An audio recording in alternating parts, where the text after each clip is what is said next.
Gratia और Valentino बाहर से देखने पर जितने खुशहाल कपल थे, अंदर से ग्रेशिया वैलेंटिनो से उतना ही डरती थी। वैलेंटिनो एक बहुत ही इंटेलिजेंट आदमी था, लेकिन वो एक सोशियोपैथ था जो कि गुस्सा हो जाने पर ग्रेशिया को मारा करता था।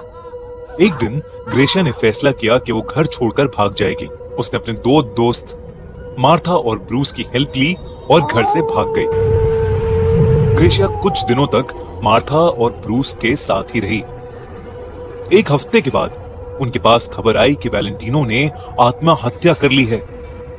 ग्रेशिया को इस बात पर बिल्कुल भी यकीन नहीं हो रहा था, क्योंकि उसे पता था कि वैलेंटिनो कभी आत्महत्या नहीं करेगा।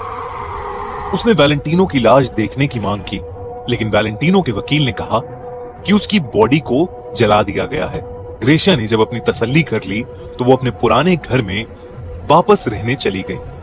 मार्था और ब्रूस भी अब बेफिक्र हो गए थे, क्योंकि ग्रेशिया अब वैलेंटिनो के चंगुल से आजाद थी। लेकिन उन्हें नहीं पता था कि जाल तो भी बिछाया जा रहा था।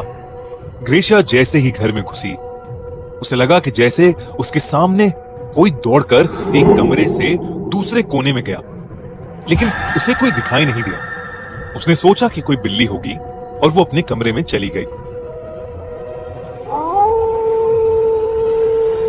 वो रात में सो ही रही थी कि अचानक उसे ऐसा लगा कि जैसे उसकी चद्दर कोई खींच रहा है। वो उठ खड़ी हुई। उसने देखा कि उसकी चद्दर नीचे गिरी पड़ी है। उसने चद्दर वापस उठाई और उसे खींचने लगी, लेकिन उस चद्दर को दूसरी ओर से कोई और भी खींच रहा था। वो डर गई और उसने तुरंत मार्था को फोन करके जल्दी से घर बुला लिया। तभी उसने देखा कि जमीन पर बहुत से कागज के टुकड़े बिखरे पड़े थे। उसने जब एक कागज को उठाकर देखा तो उस पर बहुत से मैथमेटिकल इक्वेशंस और फॉर्मूला लिखे थे। उसे समझ आ गया कि ये जरूर वैलेंटिनो का ही काम है। उसने सारे कागज उठाए और उसे जलाने के लिए इकट्ठा कर लिया। वो लाइटर लेने के लिए जैसे ही अंदर गई, उसे किसी के कदमों के चलने की आवाज सुनाई दी। कुर्सी थोड़ी सी हिली, जैसे उसके ऊपर कोई आकर बैठ गया हो। तभी घर की घंटी बजी। ग्रेशिया ने दरवाजा खोला। वहां पर मार्था और ब्रूस थे। ग्रेशिया ने उन्हें बताया कि कुर्सी पर कोई बैठा हुआ है। ब्रूस और मार्था ने बड़े ध्यान से कुर्सी को देखा, लेकिन उन्हें कोई नहीं दिखा। उन्हें लगा कि ग्रेशिया वैलेंटिनो की मौत की वजह से बहुत डरी हुई है। उन्होंने ग्रेशिया को भरोसा दिलाया कि वो एकदम सेफ है। लेकिन तभी एक डंडा हवा में उड़ते हुए मार्था के सर पर इतनी जोर से पड़ा कि उसका सर फट गया। वो वहीं बेहोश होकर नीचे गिर पड़ी। ग्रेशिया ने जोर से वैलेंटिनो का नाम चिल्लाया। उसके पीछे से वैलेंटिनो की आवाज आई, ग्रेशिया।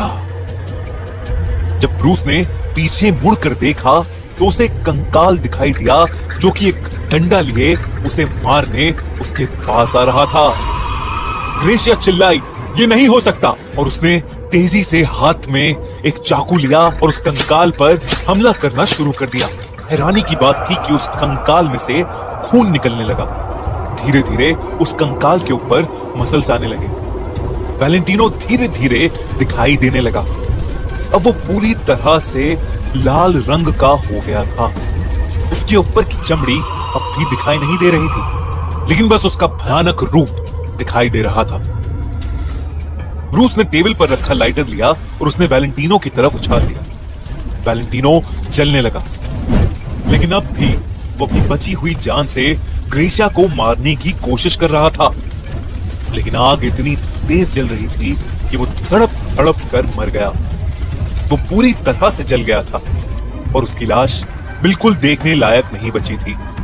ग्रेशिया और ब्रूस ने मिलकर उसे पीछे के गार्डन में दफना दिया। उसके बाद वो मार्था को हॉस्पिटल ले गए। खुशकिस्मती से उसकी जान बच गई। अब ग्रेशिया सच में वैलेंटिनो के चंगुल से आजाद थी।